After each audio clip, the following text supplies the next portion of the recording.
Sí, lo he dicho al principio, lo he dicho que sabemos que siempre todas estas actuaciones, es que no, creo que no conozco ninguna que no tenga polémica, ¿no? Y que pueda ser muy discutible y que, bueno, alguna habrá, ¿no? Porque nos pueda gustar más o menos. Pero, claro, al final todas estas actuaciones se desarrollan en unos contextos de tanta complejidad, que al final, claro, la aportación que puedes hacer, pues, o sea, el arquitecto yo no creo que elija y el equipo que él maneja, porque al final eso no lo hace solo, ni si tiene que estar cubierto o no, ni por supuesto el presupuesto, ni nada, y al final, pues dices, ¿qué intentamos movilizar? Pues vamos a convertirlo en un espacio al menos que pueda emocionar. Es verdad que yo reconozco que puede, o sea, la fotografía, sobre todo, ese aspecto, ¿no? Que asociamos como con lo, en fin, pobre, ¿no? En el sentido de, pues hay unos mayazos, unos gaviones y tal. Sin embargo, hay que reconocer que la experiencia de recorrido por ese espacio, esa idea ceremonial con el juego de luz, me quedo con eso. Yo creo que hay una carga. Sí, sí.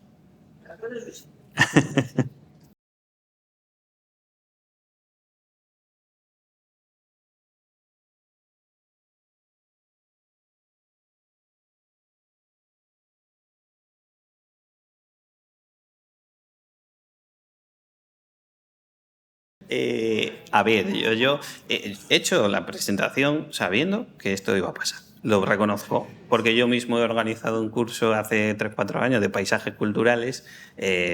Nos acompañan normalmente compañeros de arqueología con los que bueno, trabajo asiduamente y tal, y en el público.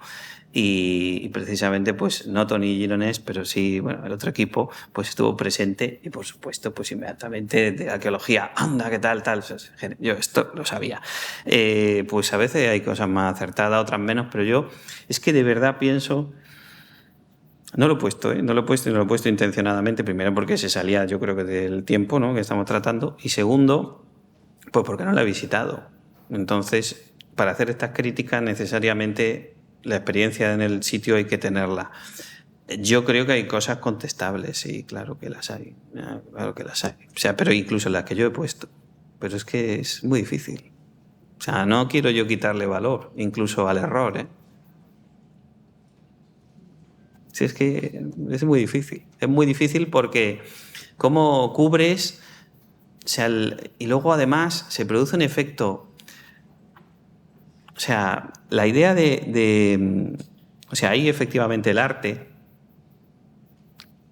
o incluso la propia intervención entendida como arte, si es un mecanismo de aproximación a eso que queremos poner en valor, yo eso le veo una contribución positiva. Efectivamente, cuando es excesiva, cuando hay un exceso, cuando se convierte en protagonista y sustituye el protagonismo de lo que realmente debería tenerlo, pues efectivamente ahí la idea falla, está claro.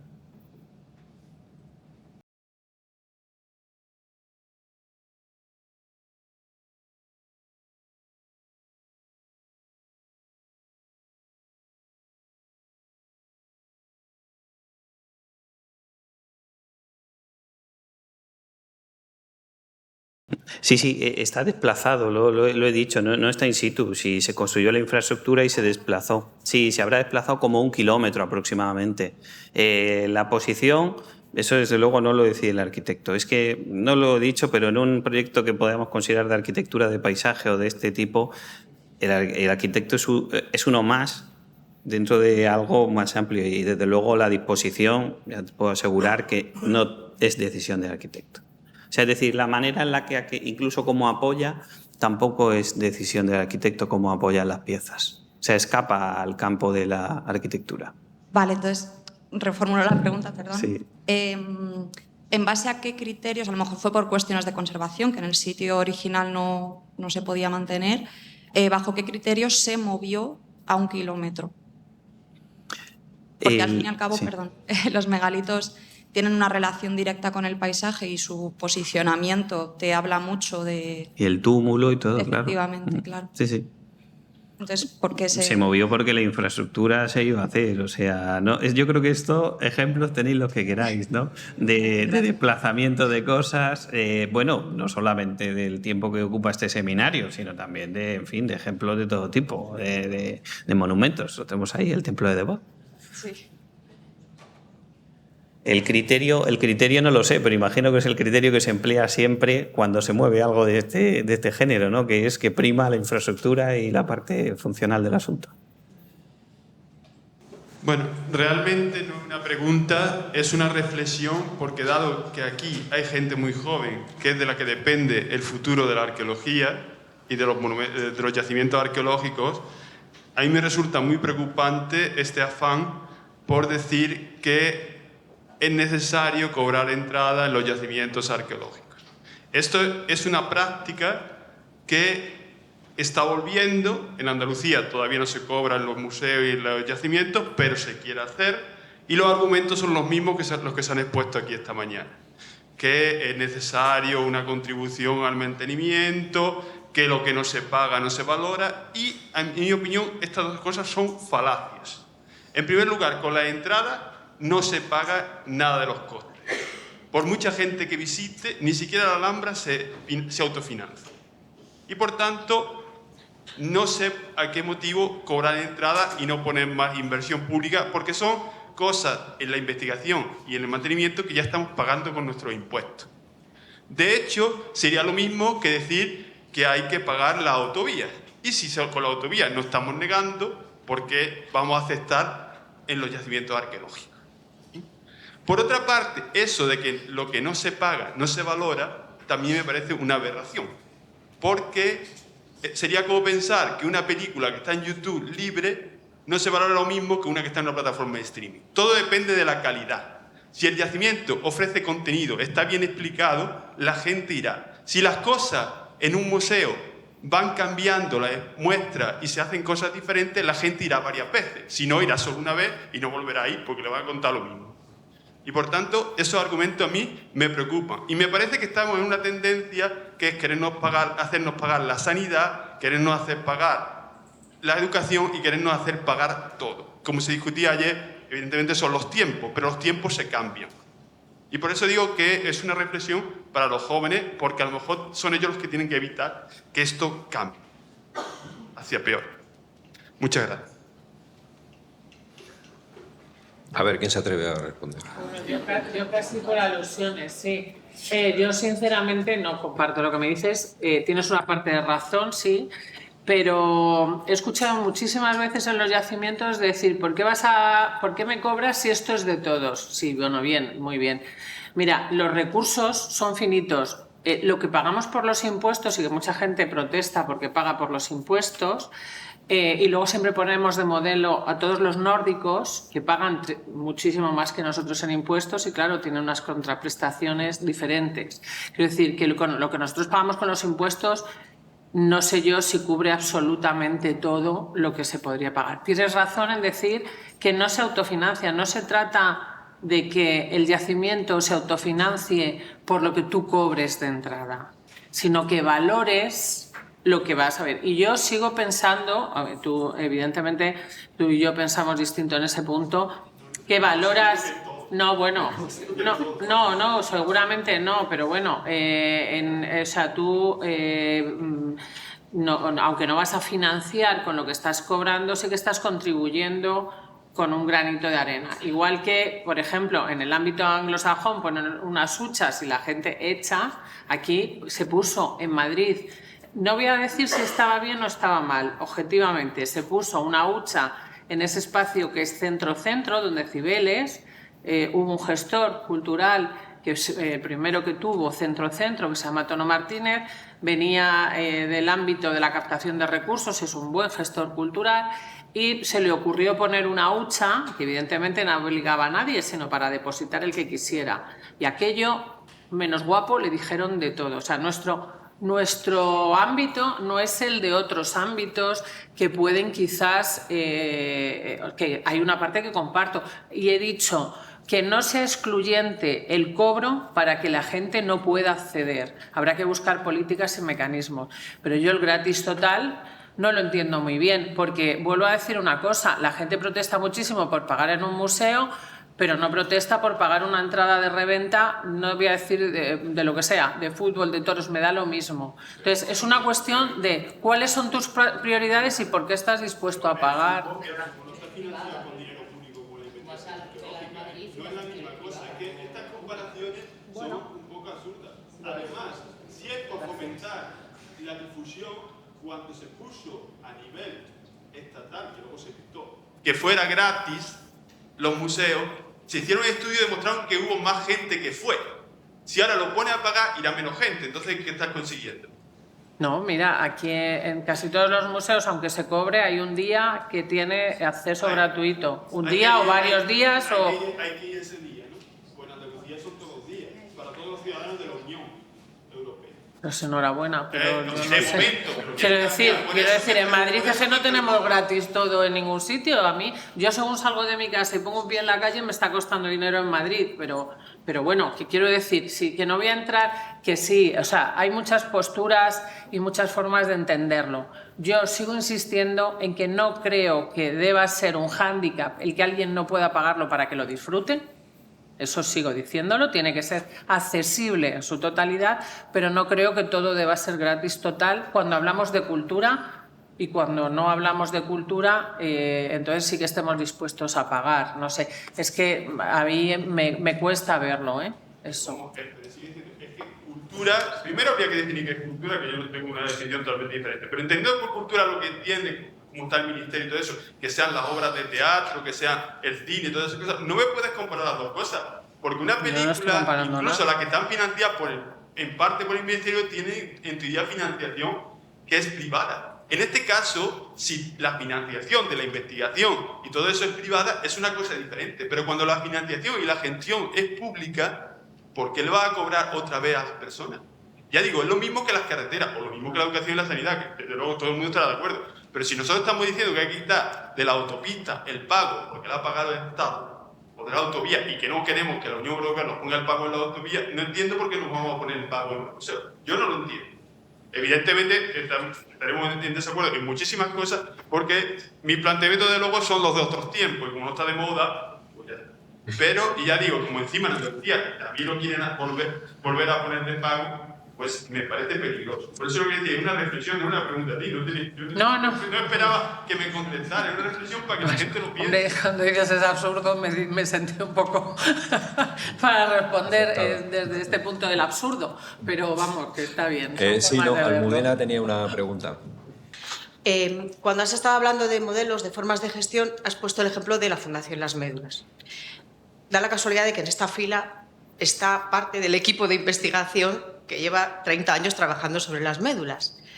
Y somos muy críticos con la actuación de la Fundación y con el documento en el que tú te has apoyado. Y voy a explicar por qué. Bueno, voy a retomar un hilo de Elías.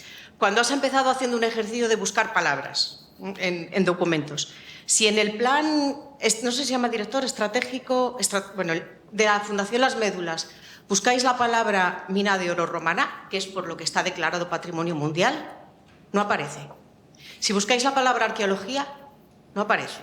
Si aparece experiencias gastronómicas, deportivas, wellness, meditación, eso aparece, pero el otro no. Investigación tiene un par de párrafos y miro por aquí porque si me equivoco me corrigen. Hay un par de párrafos y están dedicados nada más a controlar la estabilidad de los taludes generados por los frentes mineros antiguos. Punto final. Es decir, la presencia de 3 décadas de investigación está ausente. Entonces, ¿qué ocurre? Que un patrimonio mundial excepcional, representativo de procesos históricos diacrónicos, etcétera, etcétera, etcétera, se usa como una excusa, banalizándolo para hacer otras cosas. Es decir, detrás está el modelo resort, el modelo patrimonio producto, el modelo foto Instagram o el modelo TikTok. ¿Queremos hacer eso con el patrimonio? O sea, que uso esto no tanto para criticar a la Fundación como para que reflexionemos sobre qué queremos hacer con ese patrimonio, qué mensaje queremos dar a través de ese patrimonio. Bueno, yo creo que el mensaje que queremos hacer con el patrimonio es preservarlo fundamentalmente. Y de hecho, he insistido en eso y que tenga, o sea, que se siga investigando y todo esto. O sea, no tanto me refería que la fundación de las médulas sea perfecta, que no conozco, evidentemente conocéis vosotros el funcionamiento, pero sí como herramienta de gestión creo que muchas veces, he dicho, hay que analizar porque es una figura jurídica que puede proteger muy bien. Que a lo mejor en este caso es fallida, entonces pero también hay un protectorado de fundaciones que controla que esa fundación funcione de forma adecuada, que tenga una transparencia en la gestión, etcétera, etcétera. Entonces, por eso a eso me refería yo cuando el modelo de gestión, que bueno, que evidentemente pues será mejorable y vosotras que lo conocéis podréis sacarle todos los fallos del mundo como se le saca a muchísimas fundaciones, asociaciones y entidades de similar rango, pero sí que era como modelo. Y yo decía que evidentemente ofrece otras cosas, pero que ahora lo podéis criticar vosotros, que sois las que realmente lo conocéis, que yo en eso no entro a decir si es perfecto o no es perfecto, pero que a lo mejor atrayendo, igual que en Perú, atraen con esas rutas que permiten la visibilidad del patrimonio y al final hay mucha gente que valora el patrimonio, no valora el wellness o el no sé qué o la experiencia gastronómica que no tiene. Pero igual que os he dicho que yo he participado en alguna ocasión en un taller gastronómico que estaba muy relacionado con el yacimiento desde gastronomía romana, que te permite, o he mencionado el garum gaditanon en concreto, porque te permite conocer algo más de muchas cosas que han llegado además hasta nuestros días, como es cómo preservamos los alimentos. O sea, por qué en determinadas zonas se hacía de una determinada manera, o incluso conocer las estructuras que cuando aquí decimos la gloria de forma de calentar en Castilla-León, que existe en muchísimos sitios, hay muchos yacimientos que tienen la gloria y estamos hablando de yacimientos romanos. Entonces, todo ese conjunto nos permite conocer mejor los espacios, pero evidentemente no hay que banalizarlo. O sea, yo no he dicho en ningún momento, ni quiero pensar que vamos a bajar a la cultura, a la arqueología, al patrimonio de nivel, sino vamos a subir el nivel de la gente haciéndole que lo conozca gracias a la mediación y la facilidad de comprender lo que está viendo, pero no bajar el nivel nunca. Es que eso es absurdo. Y además, sobre todo, priorizando el tema de la investigación y la conservación.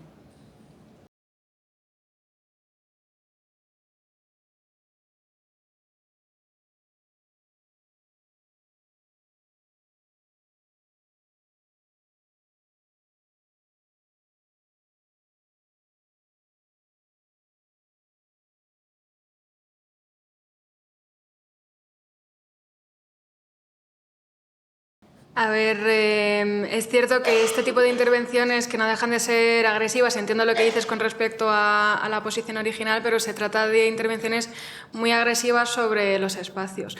Abu Simbel fue absolutamente excepcional y el traslado de bienes culturales inmuebles de gran envergadura, como es el caso de un dolmen completo, se trata de intervenciones que se deben realizar de forma excepcional y cuando todos los condicionantes así lo favorezcan, digamos, ¿no? Entonces, que es posible que en el futuro cambien las condiciones ambientales, que el medio ambiente con el que ahora convive se vuelva adverso, como por ejemplo hemos visto con el caso de Mazarrón, es posible. Por eso es muy importante, como os decía antes, llevar a cabo una monitorización del estado de conservación, del cambio del entorno y de los factores de riesgo que pueden quedar asociados a estos entornos, ¿no? Mazarrón, por ejemplo, la estrategia que se ha seguido hasta ahora y que además es la que nos indica la Convención de la UNESCO, como también lo haría para este espacio del dolmen, es la preservación in situ frente a la extracción por los riesgos que realmente supone extraer ese material potencial y por el reto que supone también gestionarlo luego de forma adecuada en un ambiente que no es el suyo, ¿no? Entonces, que ahora mismo esa fue la decisión más apropiada teniendo en cuenta cómo estaba el dolmen y cuáles iban a ser seguramente sus condiciones a corto y medio plazo, eso está claro. Que en algún momento pueda cambiar, Posiblemente. En un futuro se verá si es necesario intervenir de otra forma o no. Quiere decir que no es una decisión que se tome y allí queda ya para la historia, sino que sigue dentro de un proceso de seguimiento y que en cualquier momento, pues si así es necesario, se pueden adoptar otro tipo de soluciones. Ahora estamos sujetos a un montón de incertidumbre, pero ante la duda, mejor que los restos, y yo utilizo la palabra restos, se queden donde están. Siguiendo un poco la estela de un compañero vuestro, que es un amigo nuestro de la... Yo no soy, ya digo, no soy arqueólogo, pero soy intermediador con asociaciones que intentan divulgar aquello que vosotros investigáis. A nosotros nos toca reinterpretarlo y trabajar con la gente del entorno, de pueblos pequeños, de ciudades así menores, para entre todos ver qué podemos hacer con todo eso. Y un compañero vuestro, una vez que le trajimos para discutir si se hacía un museo, un centro de interpretación o si los restos se dejaban al aire libre, él decía una reflexión muy interesante. ¿Por qué en América, sobre todo en América del Norte y en América también central y del sur, los restos están reclamados por comunidades indígenas y tienen un valor sacralizado, no solamente en sentido religioso, sino en sentido simbólico? ¿Por qué los nuestros no recuperan ese valor para las comunidades precedentes y tanto respeto les tenemos? Deberíamos respetar los enclaves, los emplazamientos de donde están.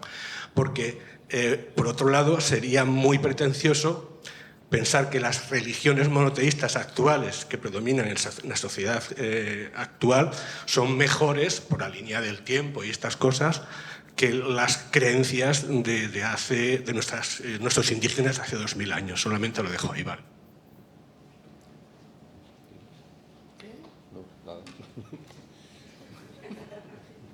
No iba dirigida a mí ¿Puedo reflexionar sobre eso? Sí, bueno, la verdad que comparar América Latina con Europa es muy complicado, porque yo siempre digo que en Europa nos han domesticado y a no participar, ¿no? Tenemos poco espacio de participación y es un proceso en el cual estamos trabajando, ¿no? Desaprender para aprender otra vez la importancia de la participación para la acción, ¿no? Y la toma de decisiones en la cogobernanza del patrimonio y de muchas más cosas. Yo también soy de la opinión que en la medida de lo posible esos sitios arqueológicos, esos sitios patrimoniales no deberían moverse de su sitio, aunque entiendo que puede haber otras connotaciones que se escapan a mi trabajo. Creo que esos son trabajos puntuales, que trabajas con una comunidad determinada y una toma de decisiones que se tiene que tomar entre todos los agentes participantes, tanto las instituciones públicas como las educativas, científicas y la población local. Creo que tiene que ser una toma en conjunto y principalmente nosotros no nos sentimos indígenas, no tenemos un referente cultural claro para que se produzcan ese activismo que hay en América Latina, ¿no? Entonces es complicado, o sea, es un trabajo a largo plazo que yo creo que no tiene que trabajarse desde la identidad, sino desde el sentido de pertenencia a un espacio y creo que todavía nos quedan muchos pasos para intentar introducir estas formas de ver cómo trabajamos ese sentimiento de pertenencia, que muchas veces lo que también está claro es que hay un montón de comunidades patrimoniales, podríamos decir, o gente haciendo cosas súper interesantes que son invisibles en los territorios, invisibles a la investigación, invisibles a las administraciones públicas, a veces porque son invisibles, porque no llegan, y otras veces porque no quieren llegar. Entonces, no sé, que es un trabajo que de poco a poco, ¿no? Con asociaciones como la tuya, ¿no? Pues irá, supongo, cambiando esa forma de entender qué son esto de los bienes comunes y cómo el patrimonio es ese paraguas, ¿no? Que protege a eso que son los bienes comunes. En primer lugar, decir que es muy interesante todas las ponencias y saldremos de aquí con muchas reflexiones para el cambio. Yo quería hacer una reflexión sobre el paisaje cultural del Templo de Oz. que está ahí, que realmente no encaja con todo lo que estamos hablando, ¿no? Porque es como una desubicación de su entorno, trayendo ahí a la plaza. Y luego, por otro lado, quería hacer una reflexión sobre convertir la arqueología en todo un parque temático. Porque yo lo que estoy viendo que hay una cultura del aburrimiento, que es realmente, es decir, vamos a generar toda una especie de entretenimiento, y se está viendo cómo cuando hay grupos que van yendo a los lugares es un avasallamiento del móvil, que no están haciendo una experiencia. ¿Por qué? Porque tenemos que tener un reconocimiento que las nuevas generaciones está hacia un mundo virtual y digital. Entonces, cuando un ejemplo particular, en el Centro Cultural había una exposición de Monet y había mucho menos cuadros traídos, y lo que yo observé es que el público se quedaba en las zonas de la exposición que eran experiencias virtuales. No se quedaban a ver en la obra de Monet. Y entonces ese hecho hay que también reconocerlo. Es decir, hasta cierto punto podemos hacer que vayan a los yacimientos, pero cuando vemos el museo, por ejemplo, el Reina Sofía, que no estoy de acuerdo que es un día, son todos los días, tienen gratuito unas horas. Es un avasallamiento de fotos. Realmente es como la posesión de esa obra. Parece, yo luego lo llevo a casa y lo miro, pero no están realmente mirando esa obra. Entonces yo tengo mis dudas, que a mí me gusta mantener lo de Menorca, por ejemplo, las Islas Baleares, antes de esa difusión tan exagerada, que lo único que hace es una invasión de tal número de masas que no sé si eso realmente es importante. A mí me gusta mantener esa sensación de virgen del paisaje cultural, y que uno descubra por sí mismo existe eso. No porque hay una difusión tan exagerada, que hay una invasión que realmente tengo mis dudas si esas personas realmente van a llevarse algo. Lo siento, no es una cosa de clasicismo, es una moda, es un planteamiento que yo pongo mis dudas en respetar ese paisaje cultural de Menorca, en que no haya esa importancia, que creo que es una moda de la difusión. No hay que ponerle tanta importancia en eso. A mí me gusta ir a una cala donde nadie sabe que existe. Si nosotros ponemos a hacerlo, por ejemplo, las salinas de Formentera, hay una invasión de yates con todo el peligro del Poseidón, de la alga, que hace ese color de las aguas caribeñas. Y tiene un ejemplo en Grecia. El museo, vamos a hablar del museo. Vamos a hacer museo del olivo y la extracción del olivo. Pues la ironía es, para que nos quedemos con eso, y arrasaron todos unos huertos de olivos para hacer el museo de cómo se hace el olivo, el aceite de olivo. ¿Y qué pasó? Que no hubo suficiente financiación para el edificio y se quedó en un bloque abandonado de cemento y vigas. Y hay arrasado todos los árboles de olivos. Con eso quiere decir, hay que tener cuidado con generar museos cerca de los yacimientos, porque como sabemos muy bien, está el factor humano y político. Ese arquitecto, con sus egos, hace un edificio museo que llama más la atención que el propio yacimiento y distrae el impacto visual. Todo esto hay que tenerlo muy presente, que no invade el impacto visual, que no es tan importante generar España como un parque temático. Vamos a respetar un poco lo virgen de ese paisaje, porque también, volviendo al Templo de Bod, pues es un contraste muy importante ver toda la zona de la cultura española con la cultura egipcia. Y con eso termino. La cuestión de poner o no poner en valor los yacimientos y enseñarlos o no a la gente. Yo, en cuanto a científico, si lo que hago no llega al público, no sirve para nada. Y la verdad es que no tengo cómo explicarme que pida a la sociedad que pague mi existencia.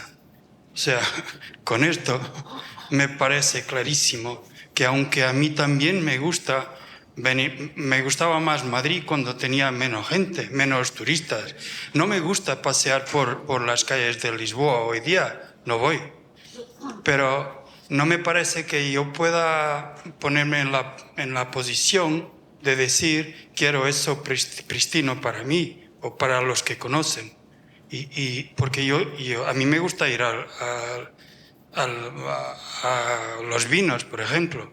Si la gente que estudia vino hace lo mismo, yo no puedo beberlo. O sea, y esa es una reflexión. O sea, no veo cómo podemos cerrar el conocimiento. Eso es incompatible con mi misión social, aunque yo no sea mediador. Otra cosa, se decía ahora mismo que los arqueólogos no trabajan mucho con la gente, es verdad, pero ese no es el peor problema. El peor problema es que no incorporamos en los equipos de trabajo gente que sepa trabajar con la gente, porque yo no sé hacerlo y no sabré nunca. Yo nunca seré un gran comunicador de arqueología. A mí me toca crear el conocimiento. El problema es que no tengo en mi equipo nadie que sepa hacerlo. Y eso sí que debería pasar, como os he comentado ayer. Yo discuto desde joven con la gente del ministerio en Portugal que hay que obligar los equipos de preventivo a hacer la educación patrimonial y hacer ese tipo de trabajo, lo que no es tan revolucionario. Yo lo he visto así en Brasil. La primera vez que yo llego a Brasil, llego para un proyecto en Rondônia, donde el proyecto anterior de arqueología se había terminado hacía 2 años y seguían 8 personas trabajando en educación patrimonial. O sea, es apenas normal. Y la otra cosa que quería comentaros es que luego, eso es que hay que hacerlo, pero luego la integración de las comunidades, que claro que ya creo que habéis comprendido que es muy importante para mí, pero hay que mirarlo también con los cuidados necesarios. Las comunidades no son salvajes, no son primitivos muy buenos, son gente como nosotros y utilizan el conocimiento que tienen para sus propios objetivos. Es conocido, ya termino, es conocido el ejemplo de los antropólogos brasileños que en su tiempo llegaban con las cerámicas a las comunidades para saber si era de su tradición o no. Hoy día no pueden hacerlo porque las comunidades han entendido, y FUNAI lo ha explicado muy bien, las comunidades son buenas, la FUNAI no es necesariamente buena. Y se les ha explicado que se dicen a los antropólogos que esa cerámica es de su abuelo, tienen derecho a la tierra. Así que dejamos de tener acceso a una información que era importante de un punto de vista antropológico. Con esto no quiero decir que no debemos trabajar con ellos. Quiero decir que no son primitivos, son gente iguales que nosotros. Muy bien, muchas gracias. Pues con esto damos por finalizado el debate. Yo iba a hacer una reflexión también, como todo el mundo reflexiona. Hay una palabra que ha estado pululando durante estos 3 días, que es el turismo de calidad, ¿no? Y a mí me da pánico lo de turismo de calidad, porque yo no sé si cuando yo iba con mi mochila a ver yacimientos con 2 duros, no era de calidad mi turismo, ¿no? Yo no sé si es un sinónimo de tener dinero y viajar para consumir en restaurantes de lujo y demás, en grandes hoteles, o si el turismo de calidad a los jóvenes se lo vamos a restringir, ¿no? Pero bueno, es una reflexión. Bueno, vamos a dar por finalizado esta jornada. Yo espero que los asistentes, los inscritos, hayan aprendido lo mismo que yo, que ha sido bastante. La verdad es que han sido unas jornadas magníficas, tanto para Esther como para mí, que hemos acertado no solamente la elección de los ponentes, sino también de los temas. Y bueno, yo tengo una noticia buena para los ponentes, muy buena, que es que no se van a publicar las actas. Que es uno de los pánicos que siempre dan cuando invitas a alguien, que lo primero que te preguntan es: ¿se va a publicar? Si le dices que se dice, pues entonces no, tengo un problema, un compromiso ya adquirido. No se van a publicar, bueno, de hecho están grabadas. Yo creo que cualquiera que se quiera acercar puede oír los debates que han tenido, que han sido muy ricos además. Queríamos dejar un espacio especial también para los debates. Y lo que sí queríamos es agradecer profundamente a la organización, a Nieves y a Marta, que han estado ahí currando y que se han llevado adelante una organización compleja y que bueno, es magnífico el resultado. Y agradecer la asistencia de todos los inscritos y esperar que otra vez nos podamos reunir bajo un tema tan ya visto, que todavía tiene muchísimo recorrido, como son los paisajes culturales. Así que nada, muchísimas gracias y que disfruten de lo que queda del día.